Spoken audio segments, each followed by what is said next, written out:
Good morning विद्यार्थी मित्रों। Standard 8 सामाजिक विज्ञान खंड परिचय। दुनिया में 7 खंडों से एशिया, यूरोप, उत्तर अमेरिका, दक्षिण अमेरिका, आफ्रिका, ऑस्ट्रेलिया, एंटार्कटिका। सौथी मोटा मोटो खंड આપણે એશિયા ખંડમાં રહીએ છીએ। દુનિયાનો સૌથી મોટો ખંડ એશિયા। બીજા નંબરનો દક્ષિણ અમેરિકા, आफ्रिका। उत्तर अमेरिका खंड और दक्षिण अमेरिका खंड और यूरोप ए स्टैंडर्ड 7 ની જૂના અભ્યાસક્રમમાં આવતા હતા। ऑस्ट्रेलिया और एंटार्कटिका સૌથી નાનો ખંડ ऑस्ट्रेलिया। एंटार्कटिका खंड पर तो बरफ थी थीजायेलो छे, ते वनस्पति मानस भाग्य जोवा मळे छे। स्टैंडर्ड 8 ની અંદર 2 खंड परिचय भणवाना छे। पहलो આપણે आफ्रिका જોઈએ। आफ्रिका विश्वનો બીજા નંબરનો મોટો ખંડ। पहला मोटो खंड कीधुं एशिया है और बीजा नंबरनो आफ्रिका। आफ्रिका खंड की लंबाई ने पहोळाई लगभग सरखी है। लेंथ एंड ब्रॉड एटले के चौरस है। 2/3 विस्तार विषुवृत्ति उत्तरे आवेलो है। दुनियाना मध्यमथी विषुवृत्त प्रसार थाय छे એટલે વિષુવૃત્તિ ઉપરનો ભાગ 2/3 જેટલો છે। એટલે કે મોટા ભાગનો વિસ્તાર ઉષ્ણકટિબંધની અંદર આવેલો છે। આપણે કટિબંધો જોયેલા છે સ્ટાન્ડર્ડ 6 ની અંદર અથવા સ્ટાન્ડર્ડ 7 ની અંદર। વિષુવૃત્ત મધ્યમથી પસાર થાય છે। વિષુવૃત્તિ ઉત્તરે અને નીચે દક્ષિણે आ जे भाग है ये उष्णकटिबंध कहवाय छे। कटिबंधो 3 है, उष्णकटिबंध, समशीतोष्ण कटिबंध अने शीत कटिबंध। तो आ जे आफ्रिका खंड है ये आफ्रिका खंड मोटो भाग उष्णकटिबंधनी अंदर आवेलो छे। उष्णनो मतलब गरम। आ उष्णकटिबंधनी आबोहवा लगभग तो सूर्यना किरणों 12 मास सीधा पड़ता होय छे। तेनी आबोहवा रोगिष्ठी होय छे। तो दिवसनी 3 ऋतु होय छे। सवारे ठंडी, बपोरे गरमी अने सांजे वरसाद पड़तो। એટલે ત્યાંની આબોહવા ભેજવાળી, ગરમી અને રોગિષ્ઠી હોય છે। आ उष्णकटिबंध जे छे ए उष्णकटिबंधनी अंदर आखो आफ्रिका खंड आवेलो छे। मोटा भागनो विस्तार त्यानो मैं कीधुं अगाऊ पण कि 18મી सदी सुधी आ खंड अजाण हतो। 19મી सदीमां अने 20મી सदीमां 200 वर्ष पछी एनी शोध थई छे। એટલે પહેલા 18મી सदी પહેલા એટલે અંધારિયો खंड तरीके ओळखातो हतो।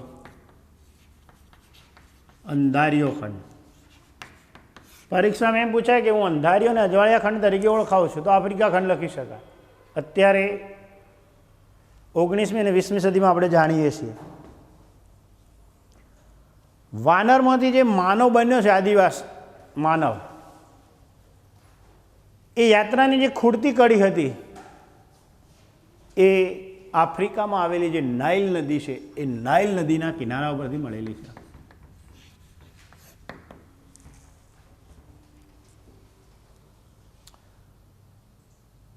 तो आफ्रिका खंड 18મી सदीनी अंदर लोको कोई जाणता नता त्यारे 6 खंडो हता। एना पछी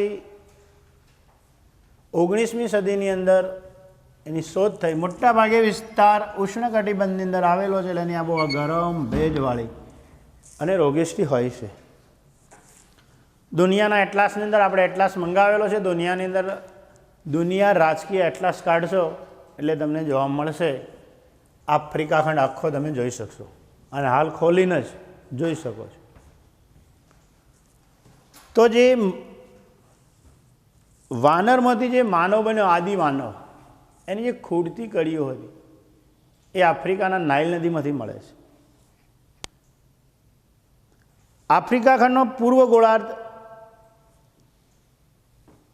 ગોળાર્ધની વાત કરીએ તો પૂર્વ ગોળાર્ધની અંદર આવેલો છે. વિશ્વની જે કુલ જમીન છે એ કુલ જમીનના 20% આફ્રિકા ખંડ રોકે છે અને 38% એશિયા ખંડ રોકે છે. એશિયા ખંડ ભણવાનો છે પણ નેક્સ્ટ પછી ભણીએ. તો દુનિયાની અંદર જે 100% જમીન છે એમાંથી 20% જમીન આફ્રિકા ખંડ રોકે છે. એટલે કે મોટામાં બીજા નંબરનો દુનિયાનો મોટામાં મોટો ખંડ છે.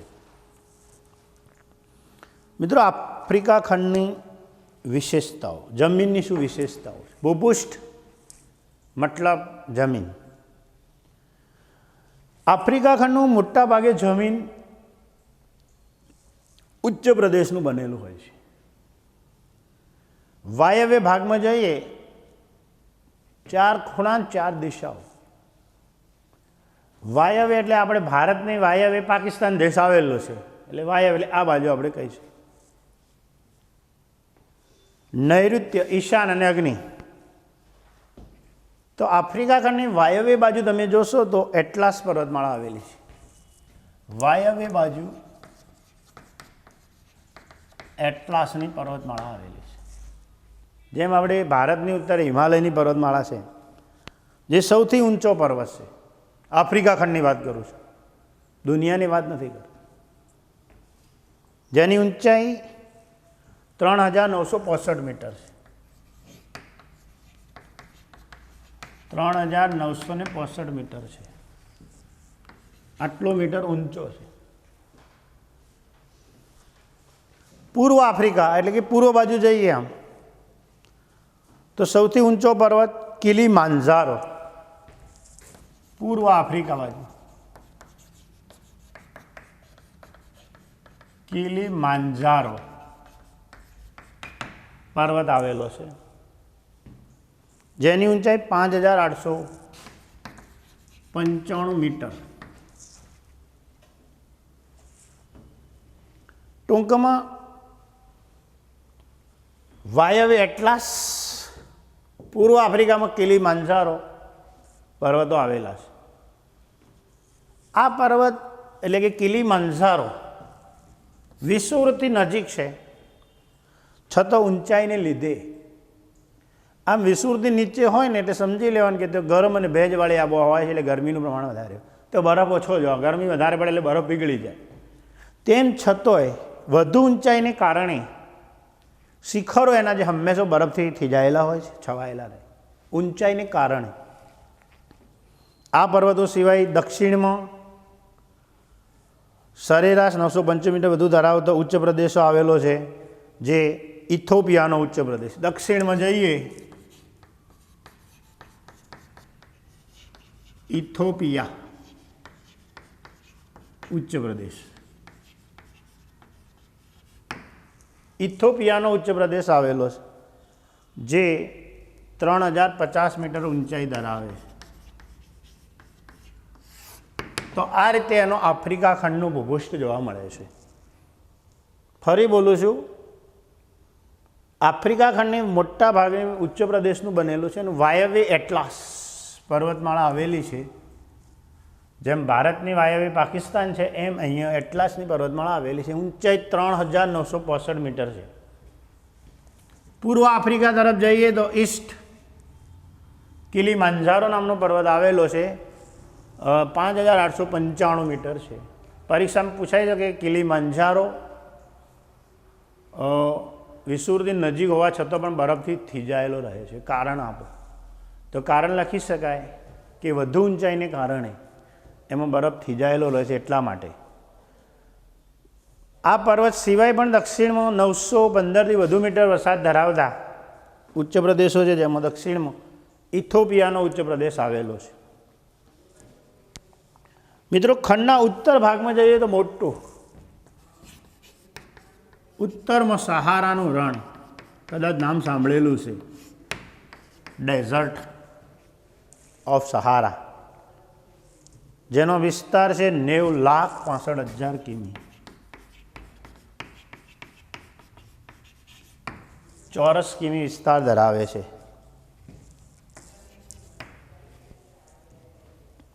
આ વિસ્તાર ખડકાળ ઉચ્ચ પ્રદેશથી ઘેરાયેલો છે. ઉત્તરમાં જોઈએ તો સહારાનું રણ આવેલું છે. જેમ આપણે અહીંયા ગુજરાતની અંદર કચ્છનું રણ આવેલું છે, રાજસ્થાનમાં છે રણ, એ રીતે જેમ જુદા જુદા રણો આવેલા છે, એમ અહીંયા આફ્રિકાની અંદર સહારાનું રણ આવેલું. મોટા ભાગનો વિસ્તાર, મોટું રણ છે. આ તો 90,65,000 ચોરસ કિમી છે. એમાંથી આફ્રિકામાં, કારણ કે આફ્રિકા લગભગ ગરમ અને ભેજવાળી આબોહવા હોય છે, એની આંતરિક હિલચાલને લીધે પૃથ્વીમાં આંતરિક હિલચાલ, કુદરતી હિલચાલને લીધે 128 કિમી લાંબી ફાટખીણની રચના. ફાટખીણ 128 કિમી આખી ફાટ, જમીન ફાટેલી છે, રચના થઈ છે. એ વિશ્વની સૌથી લાંબી ફાટખીણ છે. બરાબર યાદ રાખજો, આફ્રિકા ખંડના સહારાના રણમાં 128 કિમી લાંબી ફાટખીણની રચના થયેલી. એમાં વિશાળ પાણી ભરાવાથી સરોવરો પણ બન્યા છે. આખી 128 કિલો લાંબી છે. સરોવરમાં જોઈએ તો તમે જોઈ શકો છો, સહારાના રણમાં જોજો, ઉપર આપેલું છે ઉત્તરમાં, આફ્રિકાનો નકશો જોશો એટલે વિક્ટોરિયા, પછી ચાડ અને ટાંકાનેકા. વિક્ટોરિયા, પછી ચાડ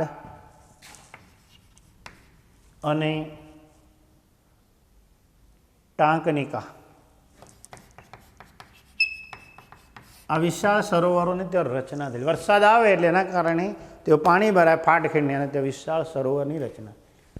આ તમે જોવું હોય તો નકશાની અંદર દુનિયાનો નકશો જોશો ને, આફ્રિકા ખંડ અથવા આફ્રિકા ખંડનો ભૂભુષ્ઠ નકશો છે, એની અંદર પણ તમે જોઈ શકશો આ સરોવરો.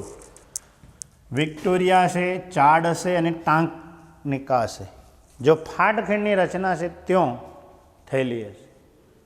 મિત્રો, આફ્રિકા ખંડ દુનિયાનો સૌથી બીજા નંબરનો મોટો ખંડ. એની નદીઓ જોઈએ. આફ્રિકા ખંડની મોટાભાગની નદીઓ મધ્યના ઉચ્ચ પ્રદેશમાંથી નીકળી સમુદ્રને મળે છે. ઘણી બધી નદીઓ અંતસ્થ છે, ઘણી કે સમાઈ જાય છે. ખડકાળ પ્રદેશને કારણે જળમાર્ગ માટે ઉપયોગી નથી. આફ્રિકાની અંદર આવેલી જે નદીઓ છે, એ નદીઓ મોટાભાગે ખડકાળ પ્રદેશને લીધે ઉપયોગી નથી, પરંતુ જળધોધ રચે છે, એટલે જળ વિદ્યુત માટે ઉપયોગી છે.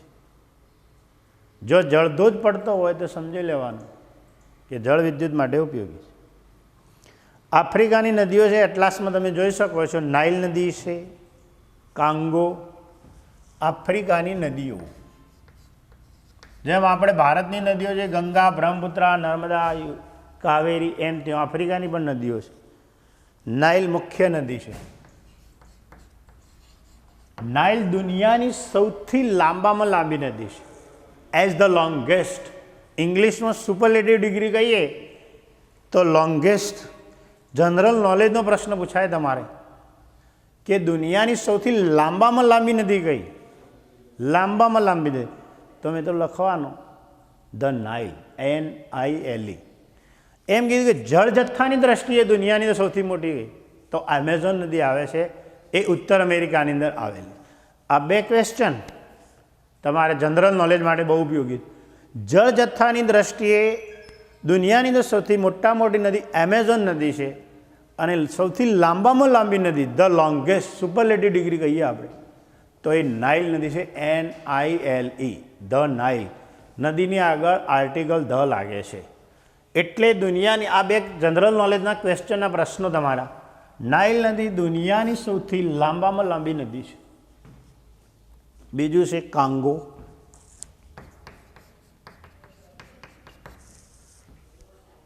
ત્રીજી છે નાઇઝર,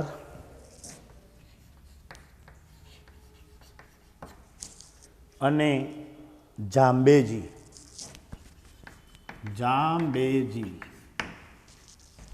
નાઇલ, કાંગો, નાઇઝર અને જાંબેજી નદીઓ છે. મિત્રો સરોવરોમાં મેં કીધું તો વિક્ટોરિયા આવી ગયું, પછી ચાડ આવી ગયું, ટાંકનિકા આવી ગયું, અને ન્યાસા અને રુડોલ્ફ. આટલા 4 સરોવરો છે. આફ્રિકાની નદીઓમાં જોઈએ તમે નકશામાં જોશો, નાઇલ નદી, કાંગો, નાઇઝર, જાંબેજી. એના સરોવરની વાત કરીએ તો વિક્ટોરિયા, ચાડ, ટાંગનિકા, ન્યાસા અને રુડોલ્ફ. મિત્રો દુનિયાની સૌથી લાંબામાં લાંબી નદી મેં કીધું એની કેટલાક 6436. આ જનરલ નોલેજનો પ્રશ્ન તમારે ક્વેશ્ચનની અંદર આવી શકે. 6436. ઇથોપિયાનો ઉચ્ચ પ્રદેશ આવેલો છે, એમાંથી નીકળી સુદાન અને ઇજિપ્તનો વહી ભૂમધ્ય સમુદ્રને મળે છે. તો દુનિયાના નકશામાં જોશો તમે, અથવા આફ્રિકાના નકશામાં જોશો તો ઇથોપિયાના ઉચ્ચ પ્રદેશમાંથી નીકળી સુદાન જે છે દેશ અને ઇજિપ્ત દેશ એમાંથી વહે છે અને ભૂમધ્ય સમુદ્ર જે છે એને મળે છે. મિત્રો એની નદીઓ અને સરોવરો જોયા. હવે એની વનસ્પતિ અને આબોહવા. વનસ્પતિ અને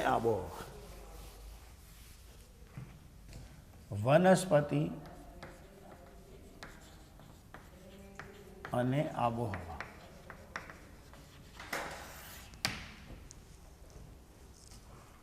આફ્રિકામાં આબોહવા અને વરસાદની વિવિધતા છે. મિત્રો દરેક જગ્યાએ વિવિધતા, માણસોમાં વિવિધતા છે. કોઈ બધા માણસો એક સરખા ના હોય. વનસ્પતિમાં પણ વિવિધતા જોવા મળે છે. મુખ્યત્વે વિષુવૃત્તીય જંગલો છે. વિષુવૃત્તિ, કારણ કે વિષુવૃત્ત પ્રદેશમાં આવેલા છે એટલા માટે વિષુવૃત્તીય જંગલો છે.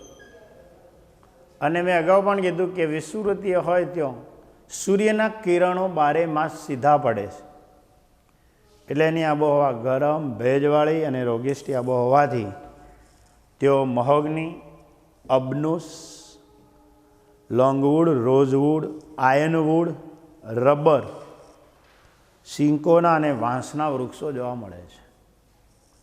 મિત્રો મેં કીધું કે આફ્રિકાની અંદર વિષુવૃત્તીય જંગલો છે. તેઓ આબોહવા ગરમ, ભેજવાળી અને રોગિષ્ટી, આ 3 શબ્દો ખાસ યાદ રાખો. હોવાને કારણે તેઓ વનસ્પતિ જોવા મળે છે મહોગની, અબનુસ, લોંગવુડ, રોઝવુડ, આયનવુડ, ઉપરાંત રબર, સિંકોના અને વાંસ. આમાં આપણે 2 વૃક્ષો જોયેલા છે, વાંસ અને બીજું રબર. રબરનો છોડ આપણે જહનારા બાગ હતો ને પાલનપુરની અંદર, એ જહનારા બાગની અંદર રબરનો છોડ હતો. હવે છે કે નહીં ખબર નહીં, પણ 4 થી 5 વર્ષ પહેલાં રબરનો છોડ હતો. રબરના છોડને નાના બાળકની જેમ એને ઉછેરવો પડે. શરૂઆતમાં વાવો અને 5 વર્ષ સુધી એને બરાબર નાના બાળકની જેમ સારવાર કરીને બરાબર સારવાર કરે, અને 5 વર્ષ પછી એ તમને એ રબરનો છોડ મોટો થઈ જાય, એમાંથી તમને જે રસ આપે ને એ રસને લેટેક્સ કહેવાય. એ લેટેક્સ એક પાત્રમાં ભરી, એવા જુદા જુદા છોડો હોય બધા, કેટલાય આખા બગીચા હોય રબરના, અને રબરના બગીચાનો જો પ્રદેશ જોતો હોય દેશ તો એ મલેશિયા.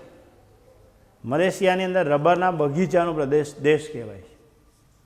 અને જે રબરનો જે રસ આવે એ રસ જે નાના નાના પાત્રમાંથી એકઠો કરી મોટા પાત્રમાં, અને એ પાત્ર પછી એ રસ આખો ફેક્ટરીઓ મોકલવામાં, અને ફેક્ટરીની અંદર પછી એને કેમિકલ ઉમેરી અને પછી એને આપણે પ્રોસેસ કરી અને આપણે ટાયરો અને ટ્યુબો જે બનાવીએ છીએ એ રબરના છોડમાંથી બન્યો. આપણે હતો પણ આપણે અહીંયા હવામાન અનુકૂળ નથી. હવામાન અનુકૂળ હોય તો ગરમ અને ભેજવાળી આબોહવા જોઈએ છે. એટલે આપણે અહીંયા ખાસ કરીને વાંસ તો આપણે જોયેલા છે. એ વાંસ અહીંયા ગરમ ભેજવાળી અને રોગેસ્ટી આબોહવા હોય છે. ઉત્તરના ભાગમાં કારણ કે રણ પ્રદેશ છે. આફ્રિકાનો ઉત્તર એટલે સહારાનું રણ, તે માત્ર સવાના ઘાસના મેદાન. ઉત્તરમાં સવાના ઘાસના મેદાન, નાનું નાનું ઘાસ થાય. ખચ્ચર છે, ગધેડું, એ બધું ચરે ને, એ નાનું નાનું ઘાસ. સહારાના રણ પ્રદેશમાં છૂટા છવાય કાંટાળી વનસ્પતિ. રણ પ્રદેશમાં તમને ખબર છે, રણ પ્રદેશ કાંટાળી. કાંટાળી વનસ્પતિ એટલે ખબર છે, બોર છે, થોર, ખજૂરી, આવા બધા વૃક્ષો થતા હોય છે. ભૂમધ્ય સમુદ્ર કિનારે જે નાઇલ નદી જે ઇથોપિયાના ઉચ્ચ પ્રદેશમાંથી નીકળી ઇજિપ્ત અને સુદાનમાંથી જે ભૂમધ્ય સમુદ્ર મળે છે, એ ભૂમધ્ય સમુદ્રના કિનારે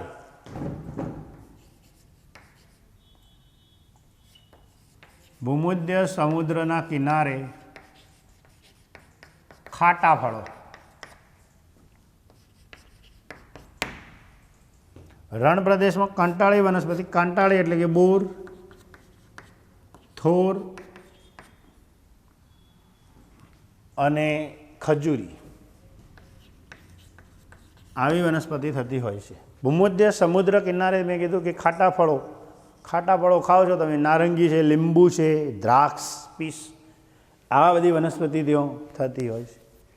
અબનુસને બધી જે વિસ્તૃતિઓ છે આપણે જોયેલી નથી, ચિત્રમાં આપેલી છે, પેજ નંબર 111 ઉપર જોઈ શકો છો. મિત્રો, પ્રાણી જીવન જેમ વનસ્પતિમાં જેમ વિવિધતા જોવા મળી, બરાબર, વિસ્તૃતીય જંગલોમાં જોવા મળ્યા, ઉત્તરે સવાના ઘાસના મેદાનો, રણ પ્રદેશમાં કાંટાળી વનસ્પતિ જોવા મળી, જેવી છે બોર, થોર અને ખજૂરી. ભૂમધ્ય સમુદ્ર કિનારે ખાસ કરીને આપણે ખાટા ફળો છે, નારંગી છે, મોસંબી છે, લીંબુ છે, પીસ છે અને દ્રાક્ષ. અત્યારે દ્રાક્ષની સિઝન આવે છે. એ જ રીતે મિત્રો, વનસ્પતિમાં જેમ વિવિધતા છે એમ પ્રાણીઓમાં પણ વિવિધતા જોવા મળે. કેટલીક જગ્યાએ 2 ખૂંદવાળો ઊંટ જોવા મળે આફ્રિકામાં, હિપ્પોપોટેમસ, સિંહ પણ જોવા મળે છે, અને કેટલાક જગ્યાએ સાબર પણ જોવા મળતું હોય છે. હવે આફ્રિકા ખંડનો વિષુવવૃત્તીય પ્રદેશમાં રોગિષ્ટી આબોહવાને કારણે તે ઉપદ્રવ વધારે હોય. જેમ કે આપણે મેલેરિયા, એનોફિલિસ નામનો માદા મચ્છર કરડવાથી આપણે મેલેરિયા થાય છે ચોમાસાની ઋતુની અંદર. એમ આફ્રિકાની અંદર એક માખી છે નામની માખી, તો કરડતા હાથી પગાનો રોગ થાય છે. હાથી પગાનો રોગ એટલે હાથીનો જે પગ હોય ને એવડો જાડો પગ આપણે થાય, છેવટે માણસ મૃત્યુ પણ પામે છે. આવો તો આફ્રિકા ખંડની અંદર છે. વિજ્ઞાન ટેકનોલોજીની મદદથી માખી નાશ કરવાના પ્રયત્નો થઈ રહ્યા છે, પણ હજુ પણ પૂરી સફળતા મળેલી નથી. મિત્રો, ત્યાંની કૃષિ કેવી? કૃષિ એટલે ખેતી અને ખનિજ સંપત્તિ. જેમ ભારત દેશમાં 70% લોકો ખેતી પર નભે છે ને, એમ આફ્રિકા ખંડના 70% લોકો ખેતી પર નભે છે. સામાન્ય પાક એમાં જોઈએ ને તો ચા, કોફી, કોકો, રબર અને તમાકુ લેવાય. આ મેં વાત કરી દીધી આપણે વનસ્પતિ. આફ્રિકામાં, પૂર્વ આફ્રિકામાં જઈએ તો માલાગાસી અને ઝાંઝીબાર ટાપુ આવેલા છે. પૂર્વ આફ્રિકામાં જોઈજો તમે, ખાસ કરીને માલાગાસી અને ઝાંઝીબાર ટાપુ આવેલા છે. માલાગાસી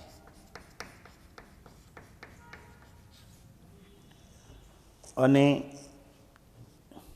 ઝાંઝીબાર આ ટાપુ છે. આ ટાપુ પર લવિંગ, કોફી અને ડોંગર પાકે છે. તો ઝાંઝીબારને તો પુષ્કળ લવિંગ પાકે છે. લવિંગ એટલે ઝાંઝીબારને લવિંગનો ટાપુ પણ કહેવાય છે. પરીક્ષામાં કારણ પૂછાઈ શકે કે ઝાંઝીબારને લવિંગનો ટાપુ પણ કહેવાય છે, કારણ આપો. તો આપણે લખી શકીએ કે માલાગાસી અને ઝાંઝીબારની અંદર લવિંગ, કોફી, ડાંગર એટલે ચોખા વગેરે જેવી ખેતી થાય છે. પણ ઝાંઝીબાર ટાપુની અંદર લવિંગ પુષ્કળ પ્રમાણમાં પાકે છે, એટલા માટે લવિંગને ઝાંઝીબારનો ટાપુ પણ કહેવાય છે. મિત્રો, આફ્રિકા ખંડ સોનું, ગોલ્ડ, હીરા, ડાયમંડ, તાંબુ, યુરેનિયમ, મેંગેનીઝ જેવા ખનિજો, દક્ષિણ આફ્રિકાના જોહાનેસબર્ગ, ટ્રાન્સવાલમાંથી ખનિજ તેલ ઇજિપ્ત અને લિબિયામાંથી મળી આવે છે. મિત્રો, આફ્રિકા ખંડ સમૃદ્ધ ખંડ બન્યો છે એનું કારણ છે કે ડાયમંડ જે આપણે હીરા ઘસીએ છીએ ને, કોઈ પણ સુરત હોય કે મુંબઈ હોય, જે આપણે હીરા ઘસીએ છીએ ને એ હીરા મોટા ભાગે આફ્રિકા ખંડમાંથી મળે છે. સોનું, હીરા, તાંબુ, યુરેનિયમ, મેંગેનીઝ જેવી ખનિજો દક્ષિણ આફ્રિકાના જોહાનેસબર્ગ, તમે જોજો એટલાસની અંદર આવેલું છે દક્ષિણ આફ્રિકામાં, ટ્રાન્સવાલમાંથી ખનિજ તેલ ઇજિપ્ત અને લિબિયામાંથી પણ મળી આવે છે. ખનિજ તેલ, ખનિજ તેલનો મતલબ રિફાઇન કરીને આપણી જે 3 કંપનીઓ છે, ઇન્ડેન, ભારત અને હિન્દુસ્તાન, આ ત્રણેયનું રિફાઇન કરીને આપણે પેટ્રોલ, ડીઝલ, કેરોસીન ઈંધણ જે પૂરું પાડે છે એ ખનિજ તેલ કહેવાય છે. તો આફ્રિકા ખંડ સમૃદ્ધ ખંડ છે તેનું કારણ એક જ છે કે ત્યાંથી ખનિજ તેલ અને હીરા અને સોનું મળી આવે છે એના કારણે. આફ્રિકાના જંગલોમાં ઝેર, કોંગો નદીના કિનારે પિગ્મી, કલહરીના રણમાં બુશમેન, સુદાનમાં સુદાનીજ લોકો, કેન્યામાં બાન્ટુ, ઇજિપ્તમાં ફેલ્લા જાતિના લોકો વસે છે. આફ્રિકાના જંગલોમાં જઈએ ને તો આપણે જેમ અહીંયા જંગલોમાં હોય છે આદિવાસી, આપણે ખાસ કરીને પહાડી વિસ્તાર, ત્યાં ઝેર જાતિ. કાંગો નદી કિનારે, જેમ કે આપણે દરિયા કિનારે માછીમારો હોય એમ કાંગો નદી કિનારે પિગ્મી,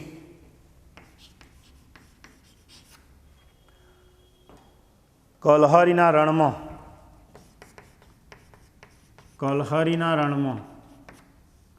જેમ કે હાલ કચ્છના રણમાં કચ્છી લોકો આપણે હોય છે એમ બુશમેન. એના પછી સુદાનમાં સુદાનીઝ, સુદાન મેદાન છે, સુદાનમાં સુદાનીઝ.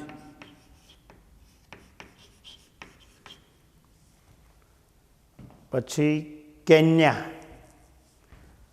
મેચ રમવા માટે આવે છે, વર્લ્ડ કપ રમવો હોય તો. એ કેન્યા નામ સાંભળેલું છે, એની અંદર બાન્ટુ નામની જાતિ લોકો હોય છે, એટલે ખબર હોવી જોઈએ આપણને. બાન્ટુ અને ઇજિપ્તમાં ફેલ્લા જાતિ, આ જાતિ લોકો છે. આફ્રિકાના જંગલોમાં ઝેર, કાંગોના નદી કિનારે જોઈએ તો પિગ્મી, કલહરીના રણમાં જઈએ તો બુશમેન, સુદાનમાં જઈએ તો સુદાનીજ, કેન્યા જે છે એ નાનકડો દેશ છે, એની અંદર બાન્ટુ જાતિના લોકો રહે, અને ઇજિપ્તમાં ફેલ્લા જાતિ. મિત્રો, ઇજિપ્ત આરબ પ્રજાસત્તાક વિશ્વના ઇતિહાસમાં ઇજિપ્ત એક અતિ પ્રાચીન દેશ તરીકે ઓળખાય. દુનિયાની અંદર સૌથી જૂનામાં જૂનો દેશ પરીક્ષામાં જનરલ નોલેજમાં પૂછાઈ શકે તો એ કયો દેશ છે ખબર પડે ને? ઇજિપ્ત. એ ઇજિપ્ત દેશ અતિ પ્રાચીન દેશ તરીકે મને પૂછાય કે હું અતિ પ્રાચીન દેશ તરીકે જાણીતો છું તો ઇજિપ્ત. નાઇલ નદીના કિનારે ઇજિપ્તની મહાન સંસ્કૃતિ વિકાસ પામી છે. નાઇલ નદી જો વહે છે ત્યાં ઇજિપ્તની એટલે કે મિસ્રની સંસ્કૃતિ વિકાસ પામી. પિરામિડ અને ફંક્સ માટે જગ વિખ્યાત છે. આ દેશ પિરામિડ, તેનું પિરામિડ જોવો અને ફંક્સ એ જગ વિખ્યાત એટલે દુનિયાની અંદર જાણીતો છે. કર્કવૃત એના દક્ષિણ ભાગમાંથી પ્રસાર થાય છે. ભારતના મધ્યમાંથી પસાર થાય છે તો એના દક્ષિણ ભાગમાંથી પસાર થાય છે. ખજૂરી કપાસનું ઉત્પાદન વધુ થાય છે. ખજૂરી કપાસ. કેરો દેશનું પાટનગર છે. ઇજિપ્ત કેરો એ ઇજિપ્તનું પાટનગર છે. જેમ ભારતનું પાટનગર દિલ્હી છે, ગુજરાતનું પાટનગર ગાંધીનગર છે, એમ ઇજિપ્તનું પાટનગર કેરો છે. ઔદ્યોગિક શહેર પણ છે. કેરો ઔદ્યોગિક શહેર, ઇન્ડસ્ટ્રીયલ સિટી પણ કહેવાય છે. સુએજ નહેર એશિયા અને યુરોપને ખૂબ નજીક લાવી દીધા છે. સુએજ નહેર છે જે એ એશિયા અને યુરોપ ખૂબ નજીક લાવી દીધા છે. મિત્રો, દક્ષિણ આફ્રિકા મોટા ભાગનો દક્ષિણ ગોળાર્ધ મોટો ભાગ ઉષ્ણકટિબંધની અંદર આવેલો છે, પણ નીચેનો જે ભાગ છે થોડો ઘણો એ સમશીતોષ્ણ કટિબંધની અંદર આવેલો છે. અગાઉ પણ કીધું છે કે આ દેશ ખેતી પ્રધાન દેશ છે. 1867માં વાલ નદી વિસ્તારમાં 1867માં ત્યાં વાલ નદી છે.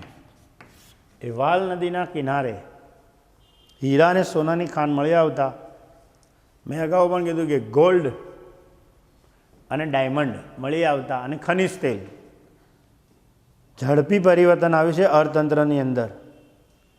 એટલે સમગ્ર વિશ્વમાં વિકસિત રાષ્ટ્ર તરીકે વિકસી આવ્યો છે.